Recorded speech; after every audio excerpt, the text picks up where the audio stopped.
ஓர் நிகழ்ச்சி சென்னையில். அதற்காக படுத்துறங்கிக் கொண்டே செல்லும் பேருந்தில் ஒய்யாரமாய் சென்றேன் சென்னைக்கு.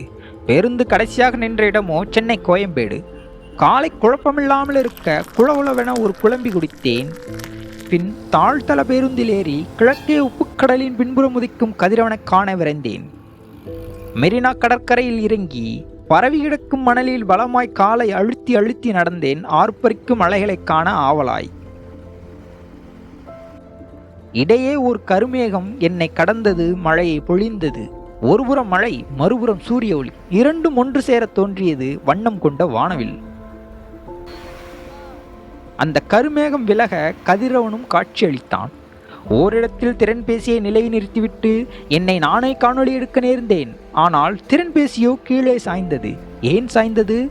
வந்தாரை வாழ வைக்கும் சென்னையாக இருந்தாலும் கையிலிருந்து திறன்பேசியை பறித்து கொண்டு போகும் இக்காலத்தில் இப்படி தனியே நிற்கும் என் திறன்பேசி நான் திரும்பி பார்ப்பதற்குள் காணாமல் போனால் நான் என் செய்வேன் என்கின்ற அச்சத்தால் திறன்பேசியை மணலில் சரியாக நிலைநிறுத்தவில்லை. ஆகையால் அது சாய்ந்தது. பின் கடல் அலையில் கால் நனைத்தேன். கடல் அலையோ கரைதட்டு என் கால்பட்டு மீண்டும் கடலுக்கு செல்கையில் என் காலடியில் இருந்த மணலை கரைத்து என் காலை புதைத்தது. சற்று தொலைவில் அலைகளின் வேகத்தை குறைக்கும் மற்றும் ஆற்றின் கரையரிப்பை தடுப்பதற்கு பயன்படும் நான்முக கற்களை கண்டேன். அதை நோக்கி நடந்தேன். அப்படி நடக்கையில் ஓரிடத்தில் காக்கைகள் தங்களது உணவை தேடிக்கொண்டே கடல் அலைகளுடன் ஓடிப்பிடித்து விளையாடி கொண்டிருந்தன. மேலும் நடக்கையில் மற்றொரு இடத்தில் ஒற்றுமையே வலிமை என்பது போல் மீனவர்கள் அனைவரும் வரிசையாக ஒரே நேரத்தில் சென்று வலையை வீசினர்.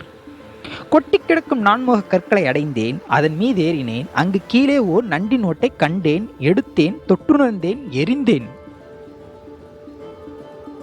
அருகே ஒரு தடுப்புச்சுவர். அதன் மீது ஏறினேன். ஏறிய உடனேயே கெட்ட நாற்றம் வீசியது.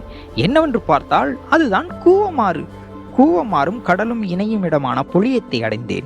ஒருபுறம் கூவமாற்றின் நாற்றம், மறுபுறம் சீறி பாய்ந்து வந்து நான்முக கற்களில் மோதி மோதி சிதறலடைந்து விடாமுயற்சியுடன் மீண்டும் மீண்டும் அதே வேகத்தில் வந்து மோதுகிறது நமக்கு தன்னம்பிக்கை ஊட்டக்கூடிய கடல் அலைகள். மறுபுறம் கூவமாற்றின் நாற்றத்தை நினைத்தேன். அருகே தலைவர்களின் சமாதியையும் நோக்கினேன்.